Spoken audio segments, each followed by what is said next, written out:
kuri mwebwe mwese bakunzi b'ibiganiro vya televiziyo Isanganiro kaze muri uyu mwanya wo kubashikiriza amakuru mu rurimi rw'ikirundi. Amakuru y'uno munsi turatangurira ku ngingo nkuru zikurikira.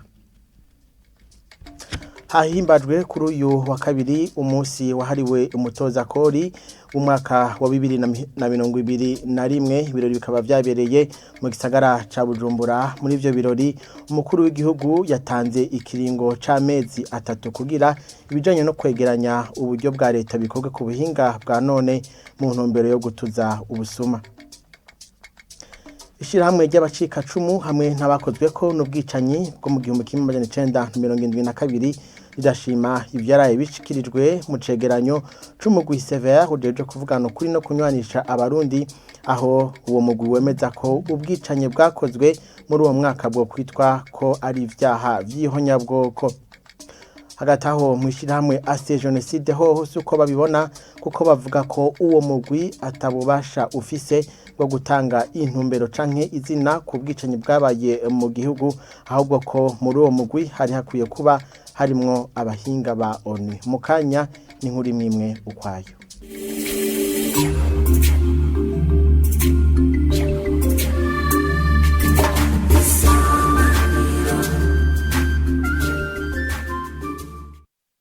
Tongere tubaha ikaze muri ano makuru tuyatangurire mu bijanye n'ubutunzi.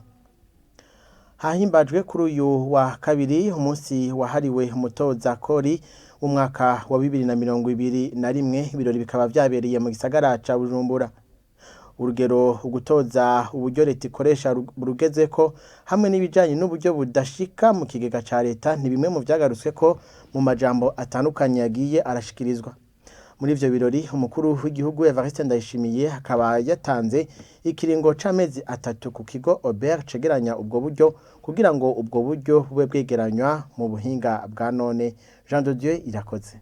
Ku kibuga citiriwe Intwari, ibirori vy'umunsi wahariwe umutanga kori vyuguruwe n'urugendo rw'umukuru w'igihugu arirabira bimwe mu bikorwa vy'abatanga kori. Mu majambo yavuzwe, uramutswa ikigo cyo gutororokanya amatagisi n'amakori OBR yavuze ko ubu cyateye imbere kuko hegeranywa uburyo burenga imiliyaridi 1,000 ku mwaka. Umwimbu w'amakori n'amatagisi uja mu kigenda ca leta wagumye wiyongera ku mwaka aho wavuye ku miliyaradi zirenga gato 362 mu mwaka wa 2010 uduga ku miliyaradi zirenga 1,156 mu mwaka wa 2020 ushira wa 2021. Umushikiranganje w'ikigega ca leta we yavuze ko naho biruko hakibonekeza uburyo budashika muri leta, anamenyesha ibiriko birakogwa harimo kwegereza ibisata vy'ico kigo abanyagihugu mu ntumbero yo gutorera umuti ico kibazo. Biribonekeza ko hakiriho uburyo bwinshi butinjira mu kigega ca leta, ivyo bikaba bifise imvo nyinshi. Mudukundire tubabwire nyine icubahiro umukuru w'igihugu cacu ingingo 5 muri nyinshi ubushikiranganje bw'ikigega ca leta no gutunganya ubutunzi bugiye gukorera ko kugira ikigega ca leta nikibandanye gisahugwa. Hari kwiga integuro z'amabwirizwa n'amategeko be no guhinyanyura amabwirizwa n'amategeko ahasanzwe kugira ngo gutanga amakori no kwegeranya amafaranga aja mu kigega cy'igihugu vyorohe kandi bijemwo umuco, vyongeye ntihagire ayaca ku ruhande. Hari kwegereza abene gihugu gushika mu makomine ibisata bitandukanye byo kwegeranya amafaranga aja mu kigega ca leta, ndetse n'ibisata bigenzura ingene amafaranga ya leta akoreshwa bizoshikanwa hagati mu gihugu. Umukuru w'igihugu yavuze ko kimwe mu nyishu ari gutoza amatagisi ku buryo bwa none. Yategetse ico kigo kuba cyakoze ico gikorwa mu mezi atarenga 3. None namwe kuranga bakunda giranda bakingira ntegerezwa kubona mwashiriho ryatara digitalization ya ubere amaserivisi yose ico gikorwa mwarase kugikora tukimaze kw'imyaka myinshi nabahaye amezi 3 bikabananira kweformatiza obere muca mutaha tuzana abantu bazoyeformatiza biramaramaje kubona umugwizatunga azana dosiye ikamara iminsi 2 mutayitreka. Muri ivyo birori hashimiwe amashirahamwe yigenjeje neza mu gutanga amakori muri uyu mwaka, harimo amashirahamwe yateye imbere mu gutanga amakori, eka mbere n'ayazi imbere mu gutanga itagisi nyongeragaciro mu turere dutandukanye. Tubananye nano makuru mu bijanye n'ubutungane bunywanisha kuri uyu wa mbere niho umuguje jo kuvugana ukuri no kunywanisha abarundi severe washikiriza imbere y'abashinga amateka n'abakenguza amateka icegeranyo c'ivyo uwo mugwi umaze gutohoza ku bijanye n'ubwicanyi bwakozwe mu 1972. Umukuru w'uwo mugwi yisunze amatoza bamaze gukora yashikirije ko bakomeza ko ubwo bwicanyi bwo kwitwa ko ari ivyaha vy'ihonyabwoko byakorewe abahutu. Televiziyo Isanganiro yagarutse kuri bimwe mu vyavugiwe aho mu ngoro y'amakoraniro mu Kigobe na Sheila Irambona. Gushikiriza icegeranyo ku matohoza ku bwicanyi bwabaye mu 1972 imbere y'abashinga amateka n'abakenguza amateka nivyo mukuru w'umugwi w'igihugu ujejwe ukuri no kunywanisha severe yagize kuri no wa mbere. Mu cegeranyo yatanze Pierre Claver Ndayicariye yemeje ko ivyaha vy'ubwicanyi bwakorewe ubwoko bw'abahutu ari ihonyabwoko. Ico cegeranyo kikaba kivuga ko abategetsi bo muri Iprona bico gihe bagize uruhara muri iryo honyabwoko. Mu nyuma yaho mu bibazo vyaciye bikurikira icegera ca kabiri c'umukuru w'inama nshingamateka Abel Gashatsi akaba yabajije umukuru w'urwo rwego severe igituma bitirira umugambwe Iprona ibikorwa vyakozwe n'abantu. Iyi mvugo mwayivuze cyane cyane muri conclusion bavuga muti abari bafise amabanga ahambaye mu mugambwe w'abadasigana Iprona. Ico la responsabilité yofata umuntu nkuko no mu wundi mugambwe ashobora ko umuntu akora ibicanke biri. Kuri ivyo umukuru w'umugwi severe akaba yishuye ko bakurikije amategeko. Twe turavuga Iprona tuvuga l'organisation, l'institution. Nkuko bavuga uti gisoda saba ikigongwe, nkuko bavuga uti leta saba ikigongwe, ivyo biraba muri droit administratif bayita une responsabilité institutionnelle itandukanye na responsabilité des individus.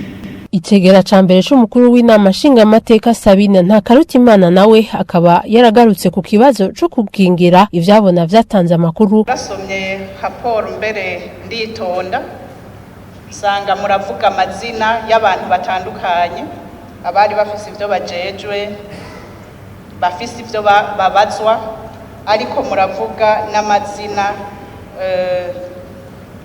sinzi ko novuga ivyabona les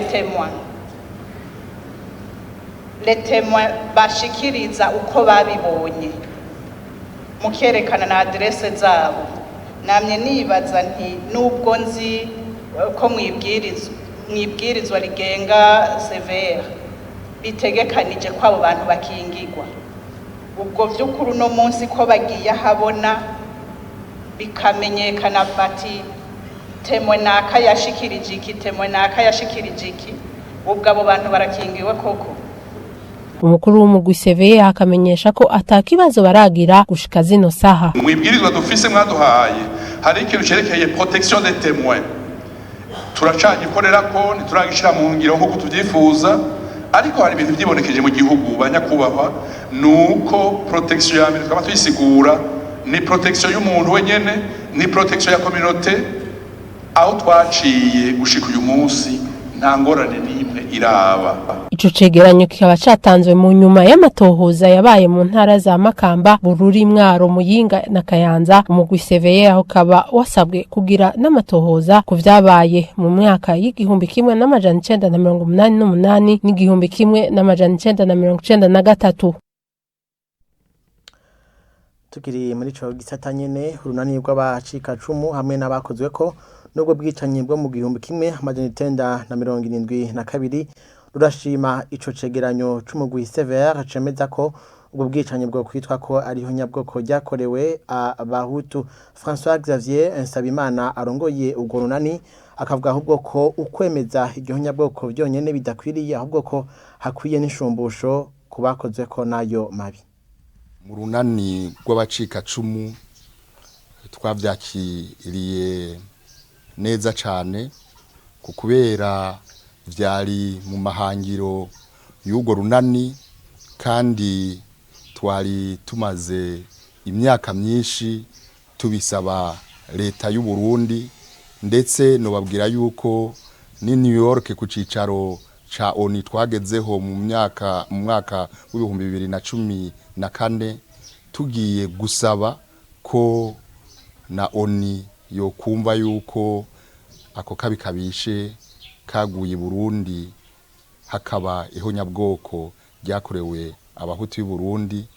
None murumva yuko ubu biciye mu matohoza yimbitse bigakogwa n'abahinga bizi vy'amategeko, umugwi severe waraye urivumereye, inama nkenguza amateka na shinga amateka nayo iravyemeza.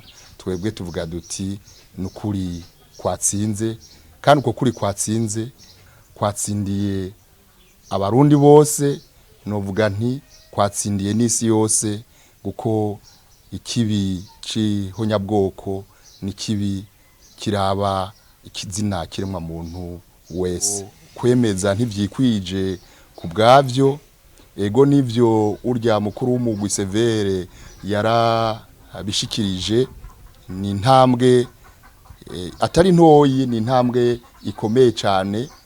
Mugabo harakenewe ko leta ica ishiraho itegeko rijanye no kwemeza igihonyabwoko ryakorewe abahutu b'i Burundi, hejuru yaho abarikorewe ndetse ni n'abari rokotsemwo ndetse n'imfuvyi n'abapfakazi.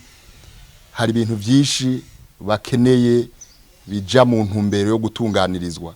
Birakenewe ko abacu bishwe bavugwa ko arabamenja bakugwa ko ico ceyi. Hanyuma murazi yuko hari abantu benshi banyaze ivyabo, abaramazu, abaramaparasere.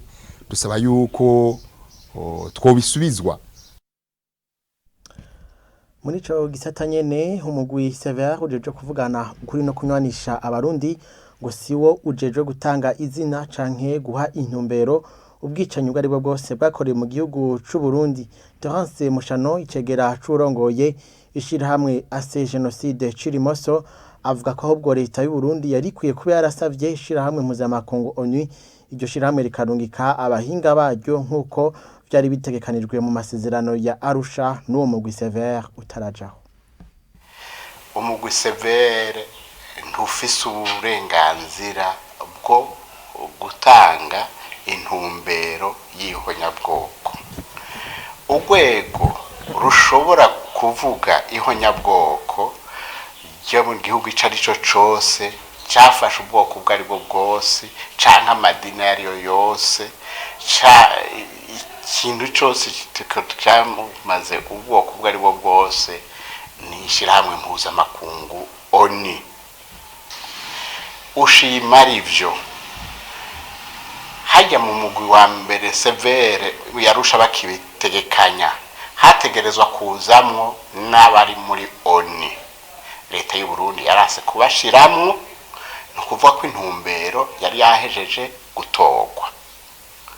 Ikindi cerekana ko ihonyabwoko ridatangwa na umugwi canke n'izindi nzego zose z'igihugu. Dutangira ku karorero k'ihonyabwoko ry'abayahudi. Sumugwi severe y'abadagi bo kuri Itrere n'abinyuma ya Itrere. Sumugwi w'inama nshingamateka y'abadagi washobora kuvuga ko ry'ahonyabwoko ari ry'abayahudi. Abahutu n'abatutsi bo mu Rwanda muri sentare mpuzamakungu y'u Rwanda ya UTPR iri kiraburanisha Conseil de Sécurité des Nations Unies irarondera ivyemezo, irarondera n'amasura. Abaserbe muri ex-Yugoslavie, sumugwi severo muri ex-Yugoslavie wabishobora kubishira. Leta y'u Burundi yari gusaba ONU igashiraho umugwi mpuzamakungu ukaraba ko ariho nyabwoko ry'abahutu nuko ariho nyabwoko ry'abatutsi. None bangira iki gushiramo bo muri ONU? Nukugira ngo ikinyoma ntigikubitirwa hakubuye. Ibiri rero muri ico cegeranyo c'umugwi Sever ngo birakwiye gushirwa habona kugira abantu bamenye neza ivyabaye bishikirizwa na Remy Havyarimana wo mu kigo c'ivyizigiro Maison Lueur d'Espoir. Kubwiwe rero ngo ivyo vyofasha baba abakoze ivyo vyaha canke ababikorewe kugira ngo bashobore gutegura imitima. Nuvuga yuko ari intambuko ikomeye, intambwe ikomeye ku rwego rwa Sever, kuko ukuri kwarondewe kuva kera. Abarundi bamwe bifuza kumenya ukuri, kandi si abarundi gusa, igihugu cose kigiye mu bibazo umwe wese asigarana ibibazo. Iyo ababa yaguma yibaza vyavuye kuko ivyo ugenda gute, twobisohokamo gute. Sever rero ahigeze ikerekana ivyo yerekanye muri raporo ivuga yuko ivyabaye, ingene vyabaye, ingene vyakozwe, ingene vyateguwe n'ibindi. N'ibintu rero bica ku bwanje vyakirwa mu buryo bubiri. Hariho bamwe bashobora kugira bati turaruhutse, turamenye uko byagenze. Ariko hariho n'uwundi mugwi rero wa kabiri baca bagira ati bwa bundi bigenze gutyo, ibi bintu ko bije vyihuse. Iyo migwi ibiri yose rero ku bwanje irafise ikibazo, kuko numva umenga ntibateguwe bihagije kugira ngo bakire ukuri kuje kuremereye gutyo mu mwanya muto nkuko. Kubera nkuko tubizi Sever yari imaze igihe kirekire iri kwirakora, hanyuma raporo nk'iyi batanze no munsi ntiyari bwatangwe. Ngaca ntinya rero ko atavyinshi vyavuzwe byo gutegura abantu kugira ngo bategurwe nyene bamenye yuko mu bishobora gutangwa nka raporo muri ivyo birimwo. Iyo migwi ibiri numva bafise ikibazo gikomeye cyane. Nizera kandi ntera intege uwo mugwi wa Sever kugira ngo uje ku rwego rukurikira kuvuga mbega vyagenze gute, ivyo vyaciye he, babironse bigenze gute, kugira ngo bose bumve yuko uko kuri kwatanzwe muri raporo n'ukuri kuza guhumuriza bose. Naho nuwo wosanga atari kuri kumufasha, mugabo yumve mu vy'ukuri kwa ruko kuri nyene, kuko mfise ubwoba ko bamwe bashobora kwibaza ngo n'ukuri bafashe baraterera, berekane neza nkuko babisiguye, abantu bamenye neza ingene vyagenze. Uwo mugwi Sever rero ngo ukwiye gukorana n'amashengero kugira abanyagihugu batahure icarico ugutanga no gusaba ikigongwe, no bishikirizwa na Remy Havyarimana. Muri ubu buryo Sever iri kwirakora mbere uhereye kuva zigitangura, biraboneka ko bagerageje gusa nk'abigana canke baca mu makanda ya Sever yo muri Afrika y'Epfo. Sever yo muri Afrika y'Epfo rero uko yagenze uko vyagenze, kumbure kukubera cane Afrika y'Epfo abenshi bari mu ishengero ry'abaprotestanti b'abaanglikano. Aho rero ingene bo bakora, igihe umuntu atahuye ko yakoze ikibi aca akabivuga kandi imbere y'abantu benshi, akabivuga mu ishengero, hanyuma akemera ico kibi, hanyuma agasaba n'ikigongwe abo yagikoreye. Iki ni ikintu rero gikomeye muri ubu buryo Sever yakozwemo. Aho mfitiye rero amakenga ni mu rwego rwo mu Burundi, aho tuzi yuko abarundi benshi uko ibiharuro bitwereka ari abakatolika. Abakatolika nabo nkuko mubizi, niyo umuntu atahuye ko yakoze ibyaha, wewe acagenda kuraba padiri hariya mu mwiherero, bakavugana hanyuma bakavayo biheze. Abo hanze ntibategereza kumenya ibyabaye n'ivyavuzwe. Uca usanga rero igihe mu vyo Sever yasavye ivuga yuko abantu bose bumva ko bakoreye inabi abandi bo bivuga kandi bakanasaba ikigongwe, ico ni ikintu ngendegwako, mugabo ni ikintu kigoye cyane mu migenzo y'abarundi benshi batari muri uwo muri ako kamenyero ko kuvugira ibintu hejuru. Ngaha rero nkagira nti severe ni intambuko kumbura ikeneye yuko ikorana n'amashengero cane kugira ngo aba bajejwe amashengero bavyumvishe aba bayoboka kugira ngo bumve niba hariho twoca kugira ngo ejo dukire bagikoreshe nk'umuti ushobora gukiza abarundi. Ni hano rero duce turangiriza ano makuru twabateguriye kuri uyu munsi. Dushimire mwebwe mwese mariko muradukurikira, dushimire kandi abadufashije kuyegeranya bo mu ruganda rwa televiziyo Isanganiro. Reka tubifurize kubandanya mugira ibihe vyiza.